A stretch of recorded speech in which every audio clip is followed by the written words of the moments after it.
పాలకూర తినేటప్పుడు ఈ తప్పులు చేస్తున్నారా? జాగ్రత్త. పాలకూర, టమాటా. పాలకూరలోని ఆక్సలైట్, టమాటాలోని సిట్రిక్ యాసిడ్ కలిసి ఆక్సలేట్ రూపంలో రాళ్లు ఏర్పడడానికి కారణమవుతుంది. ఇది కిడ్నీల్లో రాళ్లకు దారి తీస్తుంది.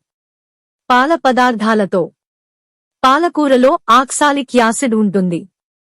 ఇది పాలు, పెరుగు, చీజ్ వంటి వాటితో కలిస్తే శరీరంలో ప్రతికూల ప్రభావం చూపుతుంది. జీర్ణ సంబంధిత సమస్యలు వస్తాయి. పాలకూర తిన్న వెంటనే సిట్రస్ పండ్లను తీసుకోకూడదని నిపుణులు చెబుతున్నారు.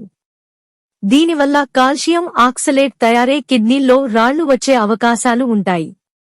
పాలకూర తిన్న వెంటనే చేపలు తినకూడదు. అలాగే చేపలు తినగానే పాలకూర తిన్నా జీర్ణ సంబంధిత సమస్యలు తప్పవని నిపుణులు హెచ్చరిస్తున్నారు. కీళ్ల నొప్పులున్న వారు కూడా పాలకూర దూరంగా ఉండడమే మంచిది.